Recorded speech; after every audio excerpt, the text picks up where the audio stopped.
Chief Minister Zoramthangma was seen to take out rallies with the Kukis and during the Manipur violence.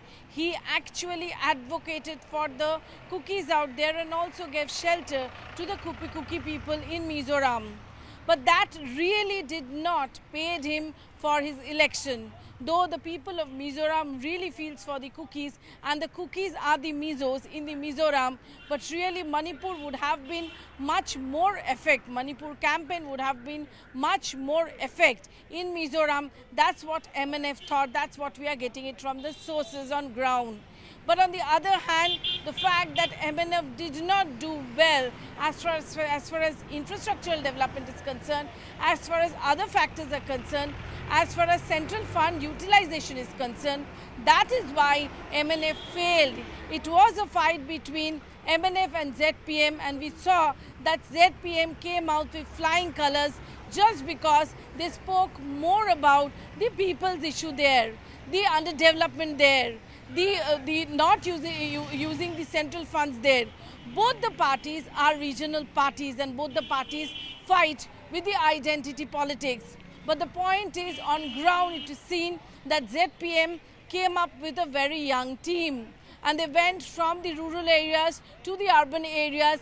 This ZPM was they got only 6 seats in 2018 as an independent. But this time, after formation of the ZPM party, they really came up with flying colors because it is stated that they reached out to the people.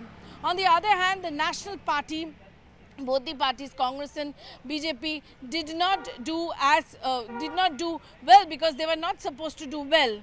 But the big factor that Manipur will become a big factor in Mizoram election really did not paid, because that point of time ZPM went to the people with people's cause and MNF was working on Manipur only. This is something very interesting in this Mizoram election and in the Mizoram election results. That have to be seen, because they were more concentrating on the Myanmar, the refugees, the infiltration out there. They did not actually paid respect. They did not paid any heed to the central regulations of biometrics and all. And that it can't be said that led to their fall, but definitely those causes became not that important as the causes of the common people staying out there. And that's why Mizoram, it's a change of government and ZPM may have come in power.